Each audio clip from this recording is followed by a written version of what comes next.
ये सिर्फ एक सेल्फी नहीं बल्कि एक शख्स की मौत की कहानी है।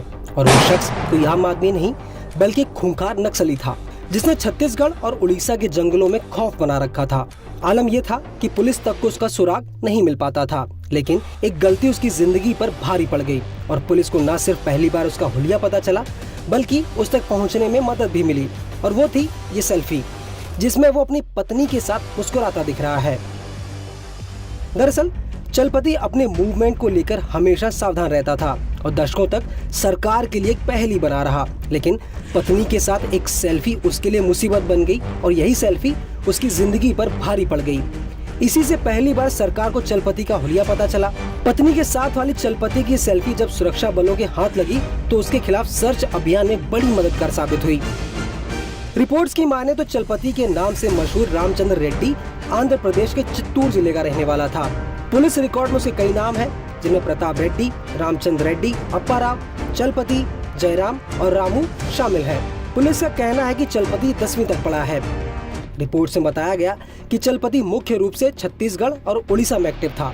हालांकि इन दोनों जगहों पर अब नक्सली गतिविधियां खत्म हो गई हैं, लेकिन पिछले कुछ सालों से चलपति छत्तीसगढ़ के बस्तर जिले के दरभा में रहने लगा था।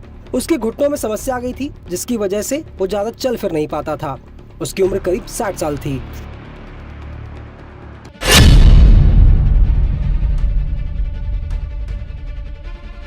रिपोर्ट्स की माने तो चलपति भले ही ज्यादा पढ़ा लिखा नहीं था, लेकिन तेलुगु, हिंदी, अंग्रेजी और उड़िया भाषा का जानकार था। उसे सैन्य रणनीति और गुरिल्ला युद्ध का भी विशेषज्ञ माना जाता था। चलपति साल 2008 में तब चर्चा में आया जब उसके नेतृत्व में नक्सलियों ने उड़ीसा के नयागढ़ जिले में हमला किया। इस हमले में 13 सुरक्षाकर्मी मारे गए थे।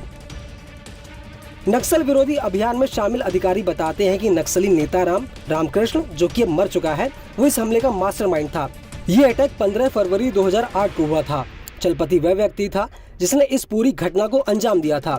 चलपति ने यह सुनिश्चित किया था कि नक्सली पुलिस शस्त्रागार को लूटने के बाद नयागढ़ शहर से भाग सके। हालांकि जब PWG समेत कई अंडरग्राउंड कम्युनिस्ट ग्रुप का विलय हुआ और CPI माओवादी का गठन हुआ, उसके बाद चलपति का संगठन में दबदबा और बढ़ गया और वो केंद्रीय कमेटी का सदस्य बन गया।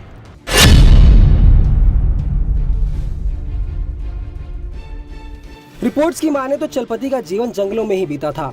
इस दौरान वो Andhra Pradesh Orissa border special zonal committee के डिप्टी कमांडर अरुणा उर्फ चैतन्य वेंकट रवि के करीब आ गया और बाद में उसने करुणा से शादी कर ली।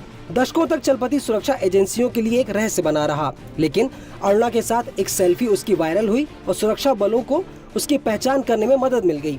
उसकी ये सेल्फी एक लावारिस स्मार्टफोन में मिली थी। दरअसल मई 2016 में आंध्र प्रदेश में नक्सलियों और सुरक्षा बलों के बीच गोलीबारी हुई थी। नक्सली मौके से भाग गए, लेकिन सुरक्षा बलों ने एक मोबाइल फोन बरामद किया जिसमें इस सेल्फी मिली।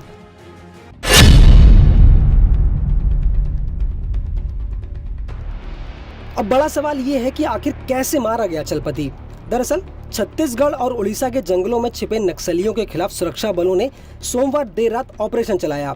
सुबह तक 2 नक्सली मारे गए। मंगलवार सुबह तक 12 और नक्सली मारे गए।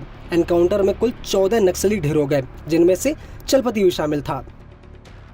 फिलहाल इस खबर पर आपकी क्या राय है, हमें कमेंट करके जरूर बताएं और ऐसी ही खबरों के लिए बने रहिए न्यूज़ 18 इंडिया के साथ।